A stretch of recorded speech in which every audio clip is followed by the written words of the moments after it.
Nice. 103. Afternoon, everyone. Welcome. Dustin Rawls, Assistant Director for Statewide Services at THEC, for the webinar guy. So thank you so much for joining us. I'm glad that you all are here. Again, I just mentioned a second ago, it's our final webinar of the academic season. And so before I introduce our guests, let me just take a quick note. Usually I save the thanks for at the end of webinars, but I'm going to totally flip gears on you.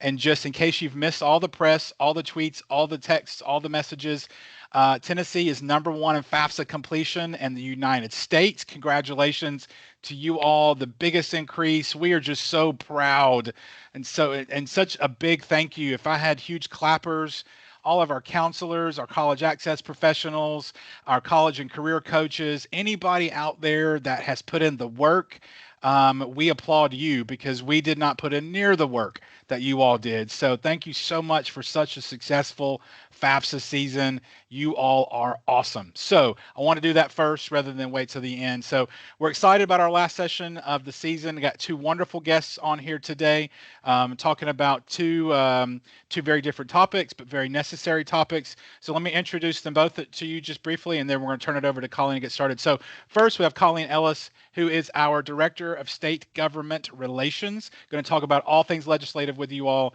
And then the fella over there that needs no introduction that you all are very familiar with. It is the man, the myth, the legend, Jason C., Mr. FAFSA himself, going to talk about all things FAST related in your year-end processes to make sure you're good to go to submit the things you need to do prior to you all pivoting to summer break as well. So we're excited to have both of our guests on this morning. Please take advantage of them being here. And again, chat in your questions, and I will keep monitoring that and ask those along the way. So, Colleen, I'm going to turn it over to you. You have the floor, and take control of the screen and share your slides. Awesome. Thank you, Dustin. Let's see.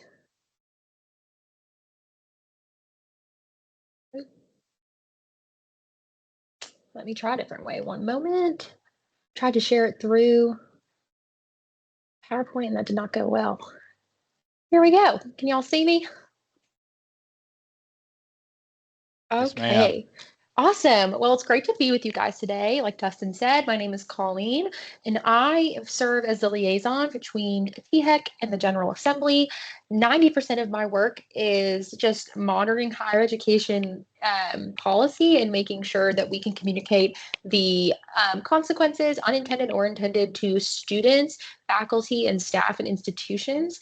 And a lot of that is advocating for our students who are looking to enter into the higher education space. So I'm super excited to be with you guys today. We're going to be covering the legislative session the regular session that concluded. I believe around April 23rd, they adjourned for the year. And then, of course, last week there was that special session, but I'm just going to be talking about the regular session. Um, and higher ed was not too much of a policy focus this year. A lot of the policy discussions surrounded healthcare and TEDcare, but there were a few higher ed initiatives that I'm going to go over with you guys today just to get you up to speed on kind of the action the legislature took. So the first kind of thing that kind of dominated outside of actual legislation bills, this was more conversations that THEC and our partners were having with members, was talking about the lottery. So the budget document came out this year in February from the governor's office, and the Department of Finance administration predicted us to be in a pretty steep lottery deficit, meaning that the expenditures we have planned for our lottery scholarships are greater than the revenue that we are getting from the lottery corporation. This is can be chalked up to a few things. One, there is kind of a transition generationally from traditional lottery games to sports betting, or what we're now seeing called prop betting or proposition betting, which you're seeing kind of it's the wild west of gambling these days. It's You may have heard of Polymarket, things like that, where you can bet on, Dustin's going to wear a blue bow tie today, that you could bet on that. And so those things are all drawing away from traditional lottery. And so revenues are going down. We are luckily not in a place where any sort of statutory pro rata cuts to scholarships will have to occur. So that's the good news. But it does mean that the legislature is going to have to start contemplating next steps and what lottery looks like. I will say, as hopefully a point of ease, the legislature is incredibly proud of our lottery portfolio. And so I think they're going to do a lot to kind of protect both Hope and a lot of, I think we have about 13 programs now into the lottery portfolio. And so we're going to have some conversations about kind of what that's going to look like in the upcoming year and more so in the future to ensure that Tennessee can still provide one of the best financial aid portfolios in the country while also making sure that we are managing the amount of revenue that's coming in. And so you'll see I pointed out here Lottery Corporation, there was a bill to reconstitute their board, which I think it shows that the legislature is looking at this issue from both an expenditure side and a revenue side. You know, if you play the lottery, the traditional lottery, you know that you still have to buy with cash. You can't do it on your phone like you can sports gambling. And so I think they are interested in getting some fresh perspective on that board to look at, okay, instead of jumping just straight to cutting scholarships, how can we be more creative and increasing revenues? So just know that that conversation is happening kind of from both sides of the issue. And then there was also a bill, Senate Bill 2159, that repealed what we call the Promise Sweep. What this means for you guys is it's good news. A Tennessee Promise is not a lottery scholarship, and it's in a really healthy place.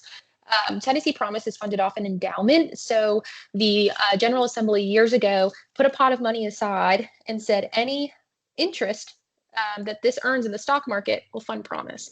And we're at the point where the Promise scholarships are all being funded just on what's being generated. It's not being funded on that inaugural pot of money, which is great news, great for the state, great for the longevity of Promise. And so originally there was some language in the code that said any unspent lottery dollars go into Promise to help beef it up. But now lottery needs to keep its money and Promise is doing wonderful. So we repealed that, and that just shows, and that came from the treasurer, who's very conservative when it comes to the health of Promise. That's his baby. And so it is very great news that Promise is looking very strong financially as we hope to serve more and more students with that program.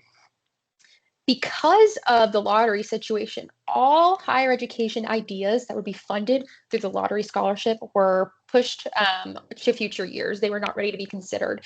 So you'll see there was a bill saying that students should be able to use Promise in high school if they've used all of their dual enrollment grant courses. So let's say they've already reached 10 courses through dual enrollment, that they should be able to start using Promise.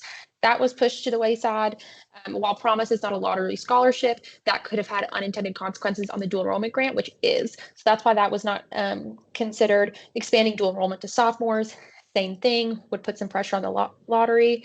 And then there was a lot of discussion regarding if students, we call this a delayed eligibility option, which means, let's say a student is not eligible for a lottery scholarship out of high school, but they go to a two-year institution on Promise and they have great success in their educational journey there, have a solid GPA, complete their classes, that they should be able to become Hope eligible. That's something that I think the General Assembly is interested in looking into, but it would require kind of a holistic approach of looking at lottery reform. And then, of course, adding additional institutions. There are always institutions outside of our publics and the privates that are already Hope eligible looking to be added.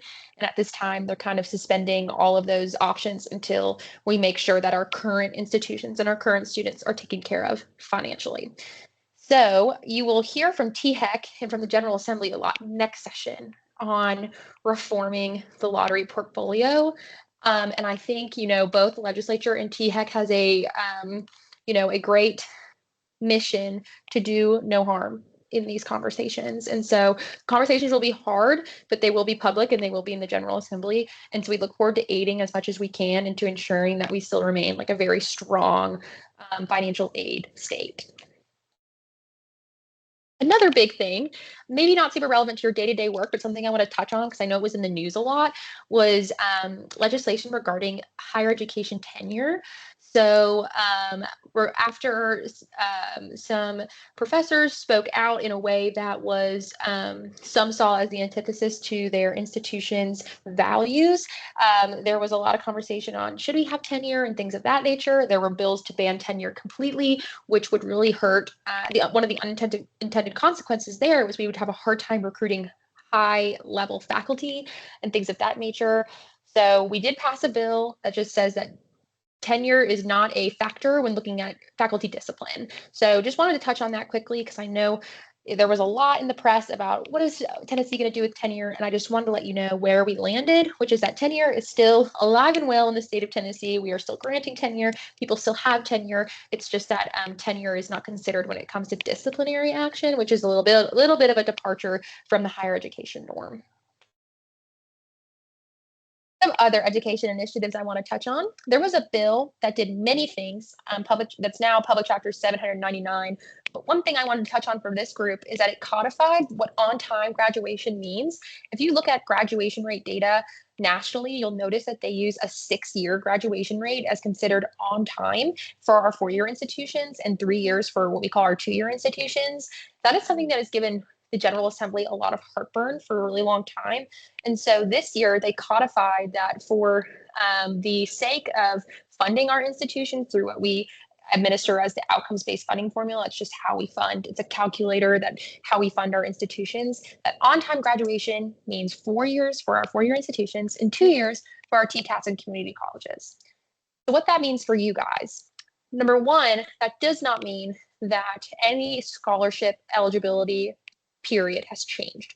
Hope is still 5 years, things of that nature. So that's that. But you'll probably start seeing institutions pushing for more and more 4-year graduations or 2-year graduations, which means students might be expected to take a little bit heavier of a course load, more hands-on advising, things of that nature. So just wanted to put that on your radar.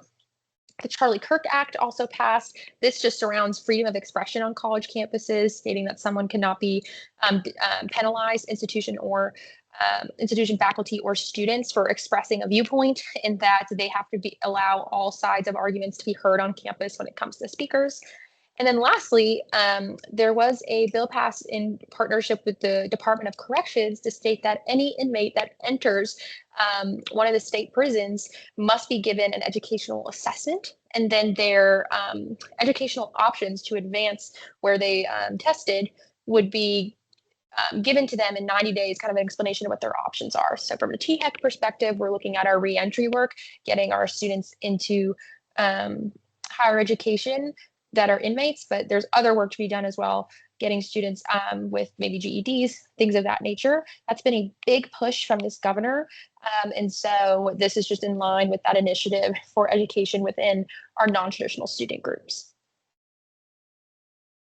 Some things you might have heard of that did not advance, I just wanted to point out super quick. There was a few different firearm legislations that would allow, carry on campuses or carry with a permit to include long guns instead of just handguns in public, maybe around schools, things of that nature. Those did not move forward, so we're kind of maintaining the status quo there. There was conversations around expansion of the Strong Act and other scholarships to some of our for-profit institutions. Those did not move anywhere. As you guys probably know, Workforce Pell is gearing up to debut July 1st, and there was some state level legislation on kind of the processes to go through, but those did not pass, which means we are in alignment with the rest of the country in following the language from the Big Beautiful Bill Act, which states that the governor, in consultation with labor and us, will kind of approve those programs to get them online. So be on the lookout for more about that. And then there were some tuition expansion eligibilities for niche groups. For example, our military dependents already have in-state tuition available, but this was just like a really niche group of people who maybe their service member is not living in the state, but is a resident of the state. If you're unfamiliar with service member families, if you don't serve them, you can be stationed, your duty station can be in Tennessee for a certain amount of time, and you can maintain Tennessee residency for the rest of the time of the service. So they could be living in Virginia, but be Tennessee residents. We kind of spoke to how to serve them, but at this time, any tuition expansions just have been put on hold until we figure out kind of the financial landscape of higher ed as a whole this upcoming session. All right, I know that was a lot, and I appreciate you bearing with me. And just now for time for any questions, if there's any legislation you heard about that I didn't cover that you want to know what happened with it, or any questions at all, I'm here for them. And if you don't have them right now or they pop up later, I will drop my email in the chat so you guys can reach out at any time. I'm always here to answer any questions. Colleen, I didn't see any come through the chat, and I already dropped your email address in for them Well, to thanks, try Dustin. to help out. My only question is, are you going to bet on a blue or a black bow tie for my next webinar? Because if we could Ooh, come to an agreement, we could probably make a little bit of money. And I know so, it's the Wild West. We probably could. Maybe let's talk about it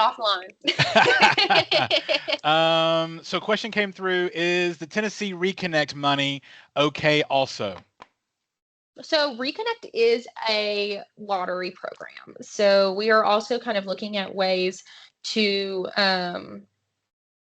ensure that that money is protected. So it will be in the conversation, but I think there is a strong inclination that Reconnect is something that both the General Assembly and THEC are passionate about. It's proven success. So I think the goal is to limit effects to that program, but I can't speak for certain because at the end of the day, we're going to suggest changes to right size the portfolio, but it's up to the General Assembly. It's all in code, so it's all up to them. we'll wait and see if one more question comes through. Let me just take opportunity and just speak for myself and say thank you for doing what you do. I will be honest when I tell you, and this is recorded, I would never want to do what you do. So I'm so glad you do what you do and you do it so well and you share with us and you keep us informed. And I'm so grateful for it, for the work that you do for the agency on behalf of all the Tennesseans and our students. So thank you so very much because they could not pay me enough money to do Ah. what you do. So thank you so much. Let's see. I may have missed. Can you expand on military holding Tennessee residency, even if moving to a different base? Um, and then go ahead, and then I'll ask this last one. Sure. So nothing changed from status quo on residency. So students whose military service member claims Tennessee residency will still get in-state status. What was interesting and an intricate kind of group we were advocating, or the sponsors were advocating for, just to put it in perspective, this would have been about $178,000 cost to the state. So it's a pretty small population. Was to say if a student service member was not located in the state and the student was not either, right? They didn't graduate from a Tennessee high school, but their parent was a Tennessee resident, that they could get in-state tuition here. And this came out of the Stars and Stripes Council from the governor, and that did not pass, but we still remain that Tennessee students whose parent is a service member and they graduate from a Tennessee high school will get in-state tuition regardless of if their service member relocates. Excellent. And Melanie, we are recording this. We will send out the recording. If you want slide decks specifically from Colleen or Jason, you can reach out to them directly and then they can share their slide decks with you from today's presentation. So again, if you'll scroll up in your chat notes, you'll see Colleen's email address. Reach out to her and I'm sure she would be glad to share those slides with you after the fact. So if anything else, I believe that Colleen has a thing at 1:30. She's going to scoot and head to that direction, and Jason's going to hang on with us afterwards. Anything else before she heads off? Anyone? 3, 2. Colleen, thank you so much. We are very grateful. We appreciate your time and your expertise. Have a wonderful rest of your day. Have a great weekend. Thanks for being on the last webinar for the 2025-26 academic year. Yay, I wish I had an applause button I could push. Well, it's great to be with y'all today. Y'all have a good one. Excellent. Thank you so much.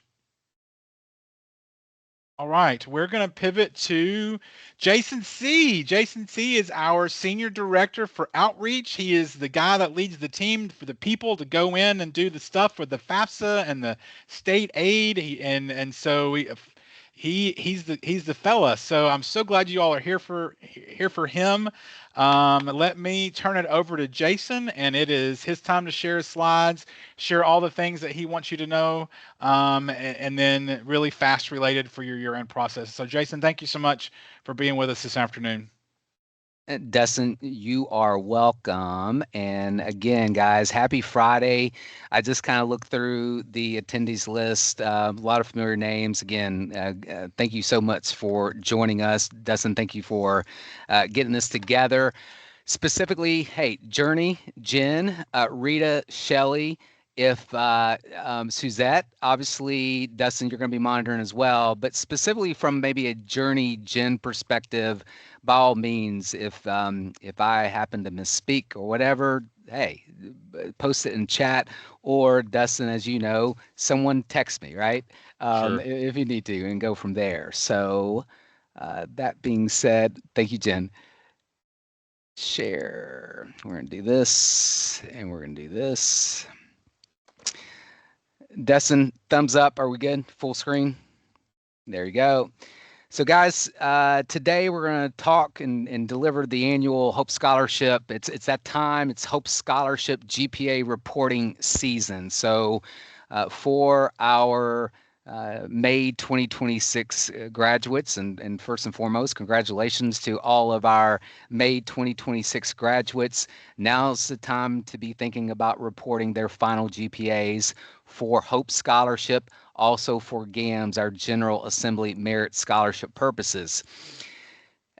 As you have for, I think we can now use the term Dustin, decades, you've got two options. So GPA option one, GPA reporting option number one, for high schools and or school districts that use the Tennessee Electronic Transcript Exchange, you'll upload your final your students' final GPAs once they are calculated through the Electronic Transcript Exchange as you normally would.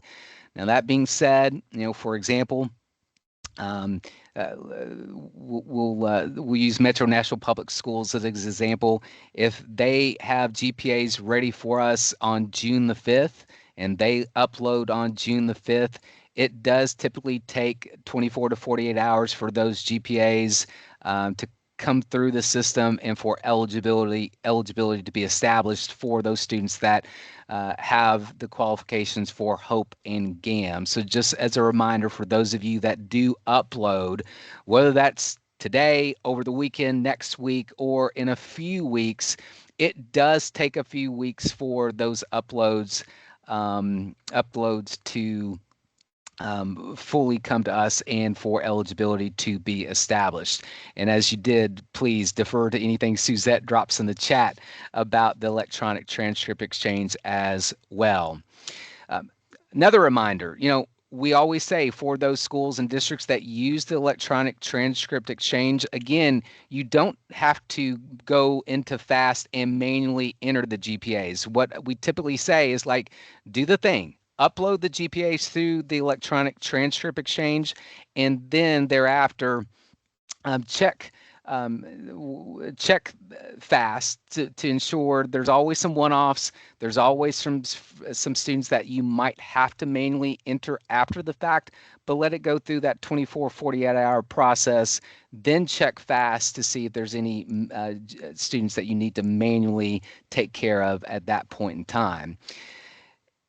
To that point, some transcripts, some districts, many districts, I would say now, no longer have Social Security numbers on those transcripts that are uploaded through the Transcript Exchange. Again, our system, FAST, again, the Financial Aid System of Tennessee, it's looking for a perfect match on the following data points: first name, last name, date of birth, and that high school code. This is where sometimes, for example, maybe there was a date of birth that was keyed in error back in kindergarten when Dustin Rawls or Jason C. began, or maybe a first name or last name that was miskeyed or keyed differently than what the student used on their FAFSA.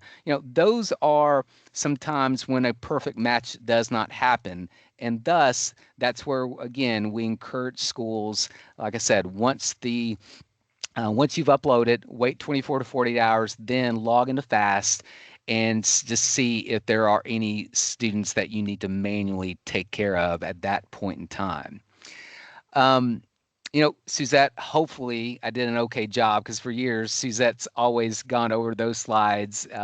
So Suzette, hopefully I represented you okay today. That being said, Dustin, you are now the contact person for questions regarding the Transcript Exchange. So for schools that upload transcripts and GPAs for Hope purposes or for any purposes, using the Tennessee Electronic Transcript Exchange, Dustin Rawls is your contact. That is Dustin's work cell, so you may reach him by phone or through text. or email as well. Dustin, anything to add? I'm just setting up my auto forward to send everything to you once it comes in. So give me a second. No. So please, if you hit any encounter any issues with your transcript uploads using Transcript Exchange, please reach out to me. I will most likely not be the person to solve your problem, but I can connect you to someone from Clearinghouse Transcript Exchange to solve your problem. So please reach out to me for any issues should they arise. Thank you, Dustin. So GPA reporting option 2. And I just briefly saw Beth's question, which we may get to in a bit through this. But GPA reporting option 2 for those schools, for whatever reason, that have not participated with the Tennessee Electronic Transcript Exchange, then option 2 is to enter final GPAs through FAST. Again, FAST, the financial aid system of Tennessee, the website fast.tn.gov.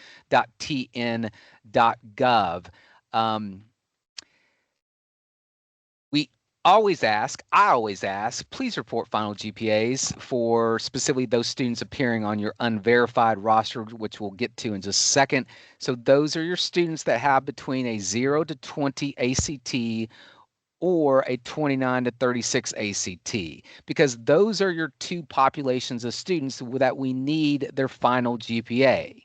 The 0 to the 20s, it's for the establishment of hope if they have achieved that 3.0 or better. Whereas with the 29 to 36 ACT population, that is the GPA is necessary for GAMS determination for those students that achieve the 3.75 cumulative GPA or better. Then GAMS would establish for that segment of the population. And Dustin, as you know this, we've been doing this for years. Folks, we are an ACT state. Obviously, SAT is another option for students to establish their eligibility. We'll talk about SAT in that fourth bullet down below in the slide in just a second. As you potentially log into FAST, maybe for the first time in 365 days, if you get a message that you are locked out, generally speaking, wait a few minutes and a THEC colleague should be emailing you with a temporary password. If after a few minutes you've not received anything from a THEC colleague, you can either email thec.aidinfo@tn.gov or reach out to your outreach specialist. Guys, y'all know this. You can always reach out to me as well, and we can help you with your get logged in as well. Another thing for many of us, if you did not experience this week, as we transition into next week, many of you are aware of the data breach that happened with Canvas users last week. Out of extreme caution, we are in the process of resetting everyone's password, every FAST user, including student users as well. So specifically right now, if you're listening to me as a school counselor, a financial aid administrator that has FAST access, if you have not experienced it already, you, upon your next login, whether that is Monday or Tuesday, you may be prompted to reset your password just out of caution because of that recent, again, data breach that, again, impacted another vendor, but just out of caution, we just want to make sure that we're protecting the information that we have. Last bullet point, as a reminder, for any high schools whose students take the SAT, and obviously that's an option for all of our students statewide.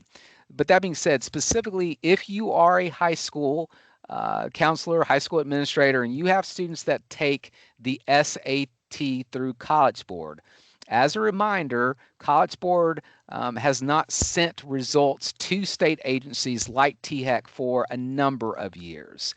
So for students at your school that maybe only took the SAT for whatever reason, those are test results that we need to enter into the system, and those are things that resources hereafter I can share with you to teach you how to do it.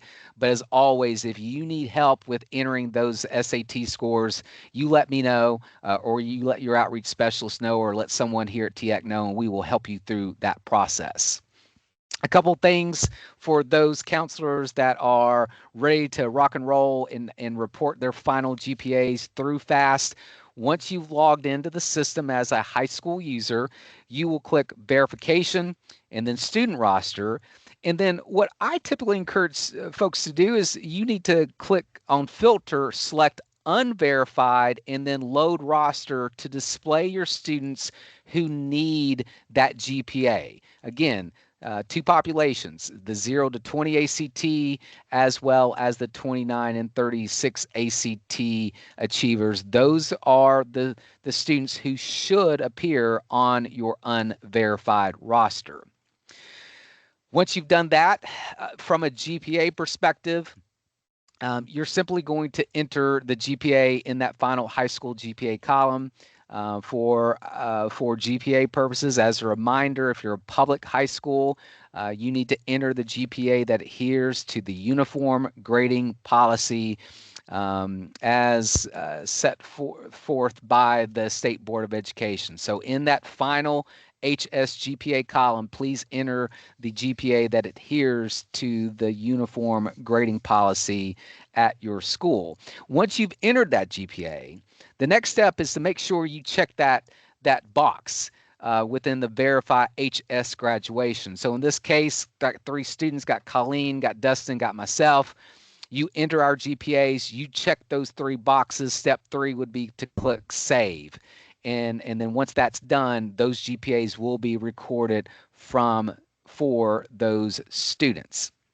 That said, similar to uploading GPAs through the transcript exchange, folks, FAST now holds off on running eligibility until overnight. So in other words, if Courtney, I saw you on here. Courtney, if you're ready to rock and roll and if you do use FAST there at Lebanon High School and you enter GPAs through FAST right now, Courtney will not see eligibility for these students most likely until she logs back in on Monday, because it typically takes overnight for eligibility to establish once you've entered a GPA in the system. So again, if you're entering GPAs through FAST, it's as simple as entering the GPA, checking the box, clicking save, allow 24 hours for the system to establish eligibility, and then once you log back in, your students should appear eligible on any reports that you pull. Doesn't pause anything right now or keep on going? No, if you want to circle back to Beth's question, if you find a natural landing spot for it, and I just saw one come through. When I logged in today, it only showed one number under students' profile of ACTs that just showed their composite score. Let me reread that, because I don't know that when I logged in today, it only showed one number under a student's profile for ACT. Does it show just their composite score? It does. And Dustin, that's actually a good one for us to tackle right now as we segue into test scores. And Beth, we'll circle back to yours in a second. Guys, good reminder for all of us. I mean, if you're an educator, you probably know this, but we've received this question a number of times over the last specifically week or two. Per statute, Hope Scholarship eligibility is based upon an ACT composite score from a single test date. So as many of us know, ACT changed scoring, has removed the science section from the ACT. Folks, nothing changes from a Hope Scholarship eligibility perspective. It is still based upon that ACT composite that is reflected on the score report. That's what ACT is sending us. And so that's what you're going to see. It's going to be the composite score that you will see entered, and that's the only score you're going to see within FAST because that is what eligibility is based upon. And Dustin, if we need to circle back about that, we can. Let's talk about test scores and updates. And again, guys, you can tackle this stuff simultaneously. Enter GPA, updating ACT, but I'm just kind of taking a screen at a time. For those of you, when you log into FAST and when you select unverified, or on the other hand, if you keep it on the all filter and click load rostered, what you will come to at first is you will only see the GPA fields. However, if you click on either the ACT or SAT button, that will then display that field as well. All right. So for this example, if you want to review your student's ACT score, you would click the ACT button. That would then display the scores for a Colleen, a Dustin, a Jason. And at that point in time, if you see something that's blank, and that needs to be filled, or on the other hand, if you see something that needs to be updated, again, you will simply need to update the date, potentially the type, but notice that note. If for example, if you're entering Colleen's score, updating it to a 23, and that was a national exam, you will leave type blank. You will then select Colleen's grade level at the time of test, enter that composite score, and then finally check that box and click save. That is how you update an ACT and or an SAT score within your student roster. And folks, you may have some records that are blank from an ACT and or an SAT perspective, and at that point in time, for those students, like I said, if their score potentially establishes their eligibility for HOPE and or GAMS, I would encourage you to add that score, update that score as needed. Finally, from a FAFSA perspective, removing records. And look at this example right here. And a number of you will see this. You log into your system and you're like, oh, geez, Dustin, why do I see Jason C 3 times on here? Like, this is driving me crazy. Like, I want to clean this up. So a couple of things. When you identify, in this case, Jason has 3 records. And in this case, notice there's a search button, there's a filter by alphabet. There's a number of ways where you can hone in on a specific student, right? So let's say you identified Jason in this case, you see 3 records. Which one should I update versus which one should I potentially remove if I'm a type of person where I want to remove things that are unnecessary? What I would tell you to do is look to the left at the leftmost part of the row and look to see which record reflects the last 4 of the student's social. So in this case, you see Jason 1, 2, 3, 4. You see Jason no matching app on the other 2s. What the no matching apps mean to myself and to Dustin and to Jen and to Journey and others is that record's not matched with Jason's FAFSA in the system, right? So in this case, personally, I would update and edit the record that reflects Jason's last 4 of his social. So that means I would make sure it reflects his best ACT composite or that SAT score that establishes eligibility, and or I would use that record specifically to report his final GPA, check the verify HS graduation box, and then click save. The other 2 records, I don't need them. The ones that say no matching apps in this case. So that would be an example where I would check the remove student box to remove the 2 records that are unnecessary for Jason.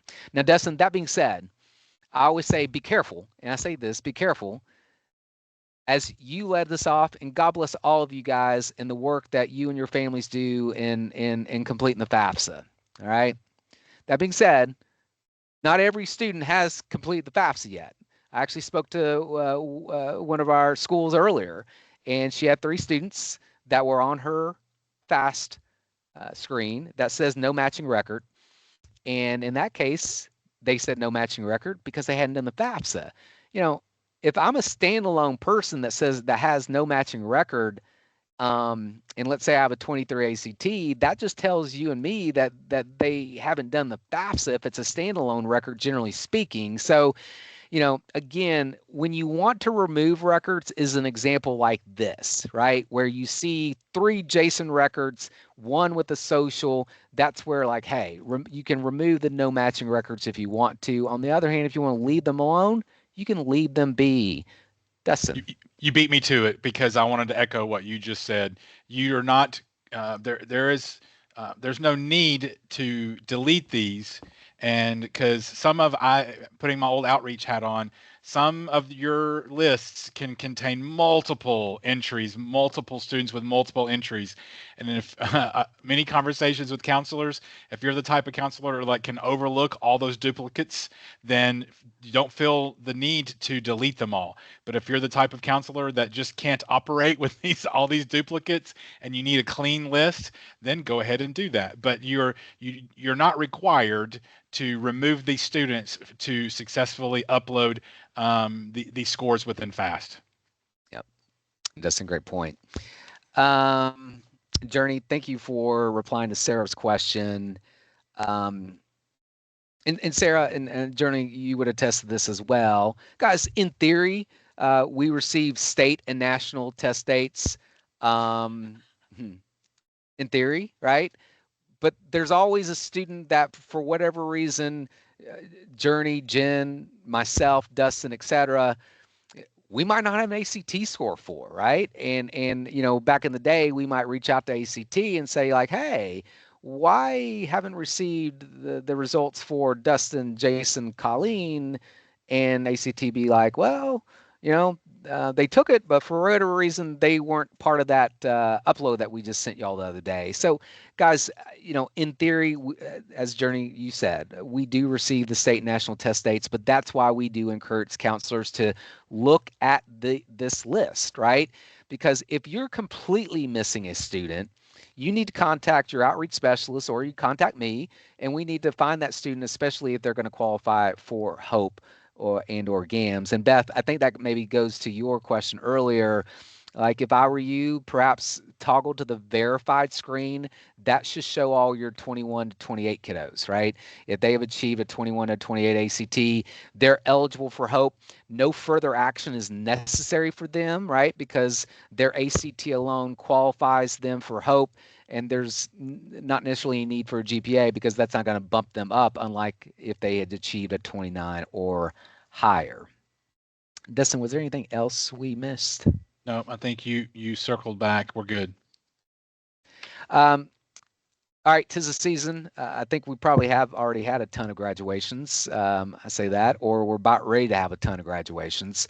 I know some schools love to tout scholarship numbers. Guys, as a reminder, within FAST, if you click reports and then click high schools, you can select high school totals reports and then select whatever program you want to pull for in addition to select the 26-27 academic year and 26 grad year, because this is when your May grads will be enrolling in college. This is when they completed the FAFSA, the majority of them and that's how you can pull the numbers for HOPE, Wilder NAFE, for TSAA, if you want to pull or report a grand total of here's how much state money that our students have been awarded from fill in the blank high school statewide. So that's how to pull that totals report on behalf of your school. Like I said, as a reminder, from an eligibility perspective, whether you're using the transcript exchange or FAST, once you've done your thing, right? Once you've done your thing, wait 24 to 48 hours before you pull this totals report, because it could take up to 24 to 48 hours for eligibility to run within FAST. And Dustin, here's an example of what that totals report looks like for the HOPE scholarship and the award amount. It also displays the college. So for some schools, I know some of you guys, y'all have already been pulling this report because you've been using it to make students aware of what college is reflected with us. I think this is a good reminder or kind of heads up. Your students, especially for those counties that are served by Tennessee Achieves, Tennessee Achieves staff has made us aware that they're going to be emailing and texting students Monday and Tuesday of next week to encourage them to review their student portal account and review their college to ensure that it's reflecting the correct Tennessee College for state aid purposes, whether that's for TSCA, whether that's for Hope Scholarship, whether that's for Tennessee Promise, et cetera, et cetera. So FY, your students will be receiving an email or text from Tennessee Achieves, again, specifically those of you that are served by Tennessee Achieves, as a reminder for students to review where their state aid is going. However, you can do this as well by reviewing the totals reports. Dustin, last slide before my contact information. Hey, go back one slide right quick. Yeah. I'm going to share with everybody the little known nugget that they may not be aware of because I see it on your screen. Just in case you're not aware of this, the Hope Scholarship is paid by semester, not by annual year. If you can look down at the bottom of the screen, you can see that we pay out summer, fall, and spring. And so if you want to share a little known, we don't keep it a secret, but it appears it comes across as a secret, but a little known piece of advice that's not often used. Students can take summer, fall, spring, and use Hope and plow through school. And so if you have a student in a situation where they need or want to get out and you want to recommend that they do that, those funds will be available to them. It is paid out per semester. I know when I do presentations and we talk about in terms of Hope money paid out per year, and we usually just refer to it as a fall and a spring payout. But the truth of it is it's paid out by a semester, and your students can take advantage of that each and every summer. So just thought I would take advantage while you had it up on your screen and share that little known piece of truth that not a lot of students take advantage of. So yeah. No, I like that, Dustin. And as you and I would do, the other thing that runs through my head as we're saying that is, as a reminder, for Hope Scholarship purposes, awards are prorated. In order to be paid, a student must be enrolled at least half time. So that means 6 or more hours. And right, I just add that because oftentimes when you are considering summer enrollment, you might be the student that only takes 2 3-hour courses. So great. Correct. If you're 6 hours, you will get a half award as opposed to that full amount. But no, Dustin, that's great advice. Last slide. So a number of you actually joined the direct admissions webinar a few weeks ago that Dustin, that you what's the word? MC'd. Can I say MC'd as the verb here? That you MC'd. That being said, I know this question has come up, but this I think is a good reminder for everyone. So, folks, if you missed that webinar, heads up, direct admissions statewide launch happening now, right? Doesn't have like a little note here to remind myself about this on the slide. School counselors, educators, God bless you for everything that you do for your students, for us. You know, over the next week, if you still have students at your school, specifically rising seniors from the class 2027, and you're thinking to yourselves, is there anything we could have them to do so they're not, bugging their teachers or whatever? You could have them do the Tennessee Promise application because, one, it's already open for specifically this direct admissions idea. But from a GPA perspective, as we launch this program statewide, what we're going to ask of you is to send us their 6th semester cumulative GPAs once they are ready. All right. Now, unlike everything we just covered about uploading GPAs through the exchange and reporting through FAST, as of right now, right, Dustin, as of right now, Suzette, as of right now, the direct admissions GPA process is a little bit different, and those how-to instructions should be coming out soon to you. Anyways, that's just something that for some of you that I know really, really well, you're going to want to potentially do this before you check out for the summer. There's going to be time for you to do this as you return for the fall semester as well in late July, early August. But again, knowing some of you as well as I do, some of you are going to want to do this as soon as you can. So just heads up, we will be sharing instructions, how-to instructions about uploading your 6th semester cumulative GPAs for the class of 2027 for the statewide launch of direct admissions. And as some of you hear that, and as some of you, Dustin, might be saying like, Jason, hold on a second, have I missed something? Again, there's a webinar we can reshare with you about direct admissions where students will begin receiving letters in the fall, letting them know of colleges that they are admitted to based upon their academics. And these letters will also contain information about potential scholarship dollars that they receive based upon the academics that you share with us through this process. So I just wanted to say that to you. And guys, there's my contact information. I'll put it in the chat. So look at the chat. Dustin, I'm going to unshare. Jackie, you're going to, in this case, you are going to report the GPA that adheres to the uniform grading policy, just like you do for Hope Scholarship purposes.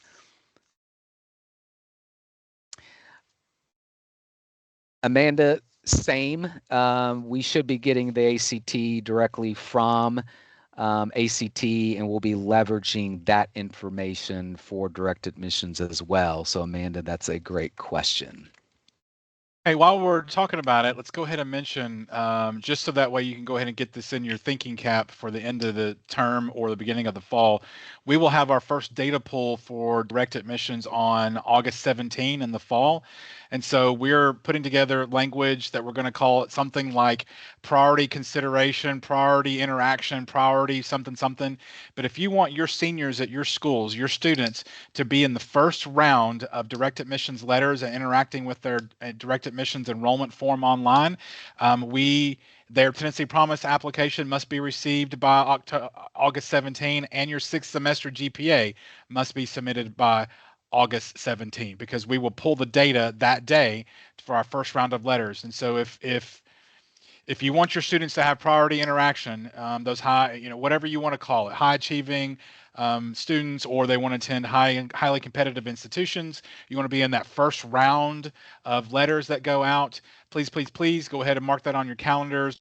Your Tennessee Promise apps and your 6th semester GPAs both need to be completed by end of day August 17, because we will pull that data that night.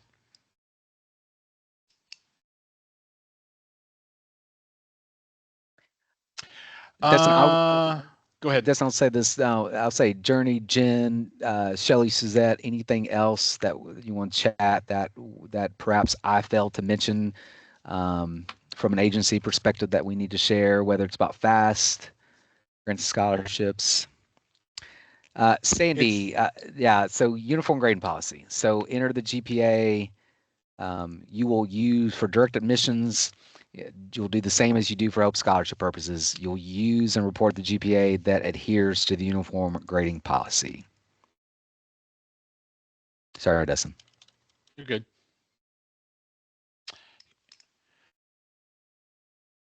About 1 more minute, folks. I really like to try to stick to our hour or less time frame.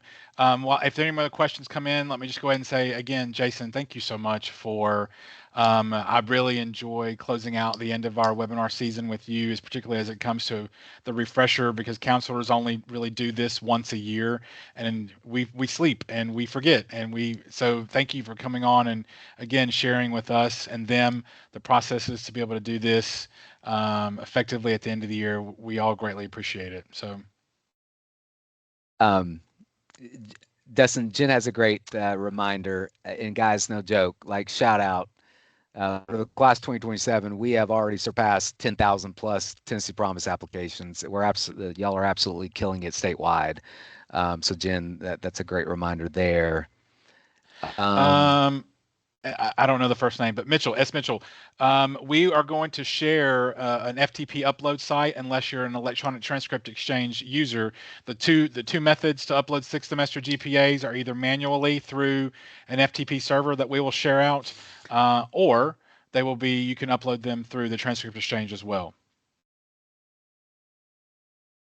Doesn't Tariq, great question. Forgive me. I believe it's Tariq. Tariq, deadline. In the email that I know we sent out the other day, and doesn't, it's funny, right? We're blurring a little bit here, but specifically for Hope Scholarship in the class of 2026. Let's focus on Hope Scholarship purposes. Is there a deadline for GPA entry? The answer is no. However, and Dustin, I'm actually going to say shame on me for a second. Sure. And seriously, for our college administrators on here right now, God bless you guys as well, right? And thank you for the work that you do. I send that email, Tariq, no, comma, there's no deadline for you as a high school to upload GPAs. But for our colleges, and Dustin, this is where I want to edit my sentence. And honestly, more importantly, our students and our families, the sooner GPAs are reported for Hope Scholarship establishment, that way for colleges and the students, that information is accurate on those fall semester bills, right? That are going to be coming out, any week now, most likely. And so always think about that. No, there is no deadline, but do it, right? Do it as soon as your GPAs are calculated, so that you're not only helping our college partners, but you're also serving your student so that they get an accurate fall semester bill that reflects that Hope Scholarship Award amount or Hope with GAMS or Hope with Aspire award amount, because you've done what you needed to do. Yeah, so I like to, and you just said it, but I'll use just a few different words. There is no deadline, but there is no payment without that being submitted. So just keep that in mind. When we don't have the information, we cannot pay. So without the information, we cannot send the money to the schools for the students. And Jason just said everything. So there is no deadline, but there also is no payment. I don't think anything else come through. Going once, going twice. I'm going to echo everything I said at the beginning. Thank you all so much for the work that you have done. It has been a wonderful season in Tennessee between our FAFSA successes and the launch of our direct admissions pilot research program this last year. So heading into statewide year 2, we have nothing but great things to look forward to. So thank you all so much. On the ineligible students by high school report, are students who show up with a Social Security number, just those who have not done the FAFSA. Are my eyes? Caitlin, that one, and I'll say this, this, you and I can talk about this offline too. You've got my cell, but if not, everyone should have my cell, but if not, here's my cell. Caitlin, the ineligible students reports, in theory, right now, and this is before you've entered any GPAs, should just reflect those students that have 18 ACTs or 20 ACTs, 12 ACTs, that aren't eligible for Hope is what that ineligible report should be. But Caitlin, you know this. We can talk offline if we need to. I think last I dropped, there's my email address. If there's anything that has come up and you need, of course, we dropped Colleen's at the beginning, Jason's in the middle. We've shared it multiple times. We will share out the recording of this. If you want slides from Jason's presentation, you can reach out to directly. You can reach me for anything, and I can just be a conduit to somebody else unless I can answer it myself. So thank you all. It's been a great 25-26. We look forward to kicking these back off in August. For next year. And so I hope you all have great summers. I hope you enjoy your beaches, your pools, your cabanas, your whatever it is you do, I don't know, but take your mental break, recharge your batteries so we can even have a better 26-27. And this is a pretty awesome year this last year. So I'm not keeping you all any longer. We're 1 minute over. Bless you all. Have an awesome rest of your summer. Jason, thank you. Colleen, thank you. You'll never see this, but thank you. Have a great rest of your day, everybody.